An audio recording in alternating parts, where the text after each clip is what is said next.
Kembali di Ngobrol bareng Gus Miftah, Los Rebel. Akhirnya lagu favorit saya judulnya Neraka dinyanyikan sama mereka. Kang, sekarang saya deh yang nanya. Malah gantian host. Iya, kan tadi kan saya kan sekarang saya juga host. Kan di akhirnya saya juga host. Oh juga ya. Oh iya. Kan jadinya nanya. Nah, tadi kan saya udah ngobrol sama Dewi. Nah, sekarang Gus dong obrolin mengenai Bunda. Udah berapa tahun sih? Kita sudah 16 tahun. 16 tahun. 16 tahun. Alhamdulillah 16 tahun. Dan alhamdulillah tetap bertahan satu cinta. Asik. Karena cintanya Gus kepada Bunda itu seperti coronavirus. Nah? Tidak nampak sih, tapi sangat serius. Ngejaga keharmonisannya itu gimana sih?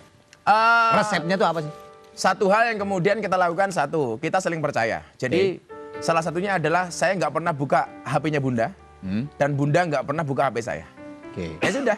Dan menyadari posisi dan hak dan kewajiban masing-masing. Ketika saya menikah dengan Bunda dulu, saya bilang, kelebihan saya cuma satu, dan kekurangan saya juga hanya satu. Apa tuh? Kelebihan saya banyak kekurangan, dan kekurangan saya nggak punya kelebihan. Oke, sekarang gini, saya punya oleh-oleh. Apa tuh? Saat itu awal-awalnya aku di mata Bunda itu seperti non mati di antara itu bilahuna. Terlihat sih, namun dianggap tidak ada. Sampai akhirnya aku mengungkapkan maksud dan tujuanku kepada Bunda secara idhar, jelas dan terang. Dan saat itu aku berkesimpulan, kalau memati ketemu Bak disebut ikhfa safawi, maka aku ketemu Bunda disebut cinta. Gus, ada ini nggak Gus? Ada kata hati nggak buat Bunda? Apa ya? Saya sempat kemudian dibuat kembali menginjak bumi oleh Allah ketika popularitas begitu luar biasa dan saya nggak ada waktu untuk keluarga, terutama untuk Bunda. Saat itu kemudian Allah ngasih ujian yang luar biasa, Mas. Ketika saya sibuk meninggalkan santri, meninggalkan rumah, walaupun untuk berdakwah ngurusi umat. Saat saya berangkat ngaji ke Jawa Timur waktu itu, saya ditelepon sama dokter. Tadinya istri saya nangis, Abah mohon maaf, Bunda dimaafkan ya. Ada apa Bun? Ada tindakan lanjut dari dokter. Akhirnya saya inisiatif telepon dokter, dan dokternya bilang sama saya, Gus Miftah mohon maaf, Bunda positif kanker. Cancer. Saat itu bro, kayak runtuh dunia ini. Dan akhirnya kemudian saya teringat, di saat saya kemudian sibuk meninggalkan rumah, nggak ada quality time untuk keluarga. Ya. Akhirnya saat itu saya bilang sama anak-anak, tolonglah aku dikasih waktu untuk keluarga.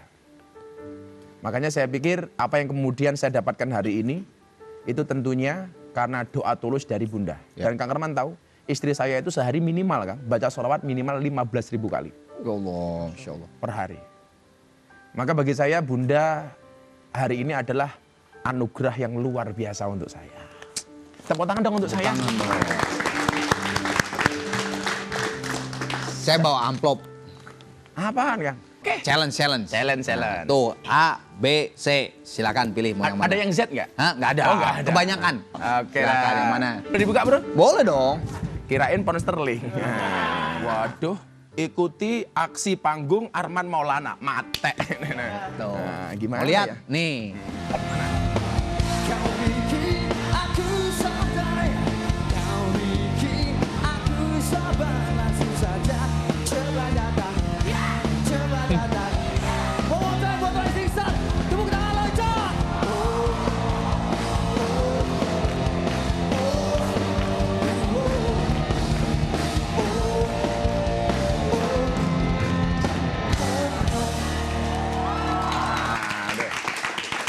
Gimana tuh Gus?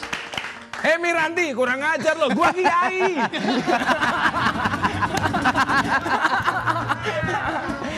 Gus, terang. Terus terang. Gua aja nggak bisa ngulangin kayak gitu. Temenin dong, temenin. Ayo. Ayo, kita putar lagi kayak mana coba. Mana? Ini musiknya. Gue yang nyanyi deh Gus. Lo yang nyanyi ya? Ya. Apa sih yang kau tunggu? Gitu ya, tuh. Apa sih yang kau mau? Langsung saja coba katakan. Ya. Coba katakan. Coba katakan. Hop. setelah ini gue gak bakal diundang sebagai kiai tahu. Enggak, tapi Hancur reputasi gua, enggak, bro. Tapi tadi dilihat gayanya bukan mirip saya. Siapa tuh? Lebih mirip wayang orang gitu. Saya pikir begini loh, gitu kan kayak orang biasanya itu. Jangan. Panas, Jangan. Kang, pertanyaan terakhir sebelum Gus Tausiah. Ya. Sampai kapan sih nyanyi? Kalau saya sih sampai saya memang tidak bisa lagi berkarya gitu ya.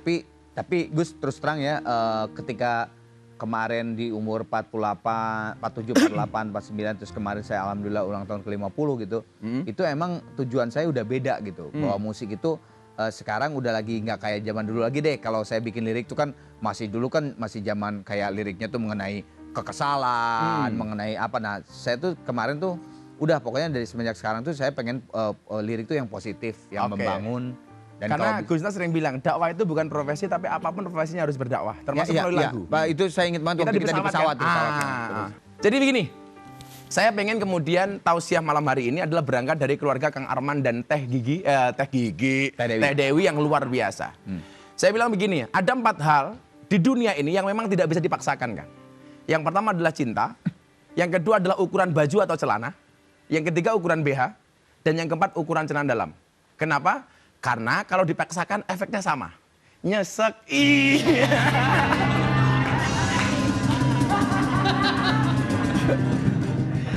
Kenapa kemudian ada keluarga harmonis yang dalam bahasa agama barangkali sakinah mawaddah warahmah yang diperlihatkan oleh Arman Maulana dengan Dewi Gita? Yang pertama, perlu dipahami istri itu adalah amanah, bukan pembantu. Bila kau tak bisa membuatnya tersenyum, janganlah kau membuatnya menangis. Bila kau tak bisa membuatnya bahagia, janganlah kau membuatnya menderita. Bila kau tak bisa memujinya, janganlah mencelanya.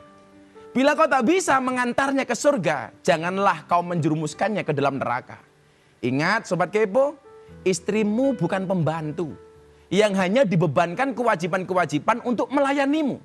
Tapi dia adalah amanah yang memiliki hak atasmu. Dan memiliki hak untuk bahagia seperti kita. Hak untuk dimuliakan. Hak untuk kau arahkan kepada keselamatan.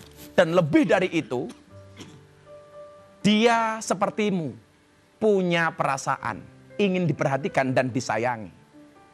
Dia bila bukan darimu, dari lelaki mana lagi dia akan mendapatkan. Itulah kewajiban seorang suami. Dan ingat, saya juga punya renungan nih bagi seorang istri. Istri zaman now selalu tampil menawan di hadapan orang lain. Tapi tampil seadanya di hadapan suaminya. Lemah lembut ketika berbicara kepada orang lain. Tapi ketus dan kejam saat berbicara dengan suaminya. Berhias dan memakai parfum. Dengan aroma yang wangi yang menyengat ketika keluar rumah. Namun tampil apa adanya. Tanpa mau berdandan saat bersama suami. Selalu mendengarkan apa kata orang. Namun tidak pernah mau mendengar apa yang dikatakan dan diperintahkan oleh suami. Maka, wahai para suami, katakan pada pasanganmu, jika langit punya pelangi untuk dibanggakan, di bumi aku punya istri untuk diperjuangkan. Ya. Ingat, ini pesan untuk saya sendiri dan untuk Kang Arman dan untuk Sobat Kepo semuanya. Pria sejati bukanlah dia yang punya banyak wanita dalam hidupnya, tetapi dia yang mampu menolak banyak wanita hanya demi seorang wanita yang dicintainya. Kenapa para istri tetap harus berdandan? Ingat, karena pelakor lebih angker dibandingkan kuburan.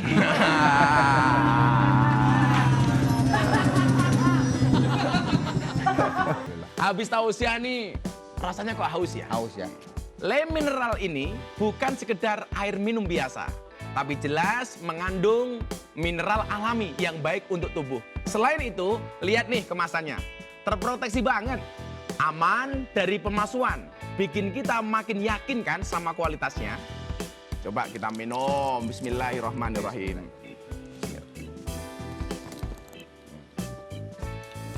Alhamdulillah, seger banget, berasa kualitas mineralnya. Hatur nuhun Kang Arman, udah datang di Ngobrol bareng Gus Miftah. Sampai jumpa Jumat depan dengan bintang tamu yang luar biasa. Terima kasih. Assalamualaikum warahmatullahi wabarakatuh. Berawal dari Facebook baruku, kau datang dengan cara tiba-tiba. Bekas kekasih yang lama hilang, satu dari kekasih yang terbaik. Ku hanya bisa membagi kisah-kisah lama. Ku hanya bisa membagi cerita nostalgia. Cuma itu yang ku berikan, cuma itu yang ku bisa persembahkan. Karena aku ada yang punya, tapi sepadan